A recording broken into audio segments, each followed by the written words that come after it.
Hello everyone, నేను మీ పూజ. నేను నా ఛానల్లో easy maths tricks and life tips మీతో షేర్ చేసుకోవాలి అనుకుంటున్నాను. అండ్ ఈరోజు కంటెంట్ ఏంటంటే true love versus time pass love. మీరు నిజంగానే ట్రూ లవ్లో ఉన్నారా లేదా టైం పాస్ లవ్లో ఉన్నారా అనేది తెలియాలంటే ఈ 3 సైన్స్ వింటే మీకే అర్థమవుతుంది. ఫస్ట్ వన్, టైం పాస్ లవ్లో ఉండే పర్సన్ వాళ్ళు ఫ్రీ టైంలోనే మనతో కాంటాక్ట్లో ఉంటారు. అండ్ ఏంటంటే వాళ్ళు బిజీ టైంలో మనల్ని కంప్లీట్గా ఇగ్నోర్ చేస్తారు.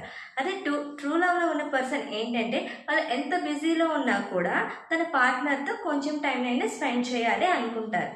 And second one, time pass లవ్లో వాళ్ళు ఆ పార్ట్నర్తో వాళ్ళ ఫ్యూచర్ ప్లాన్స్ని ఏంటి షేర్ చేసుకోరు.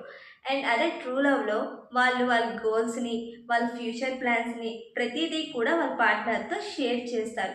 And last one, time pass లవ్లో ఎఫెక్ట్స్ అనేవి చాలా తక్కువగా ఉంటాయి. అండ్ ట్రూ లవ్లో వాళ్ళు చిన్న చిన్న థింగ్స్ని కూడా చాలా ఇంపార్టెంట్గా ట్రీట్ చేస్తారు.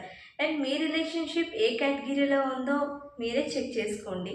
Please follow more useful tips.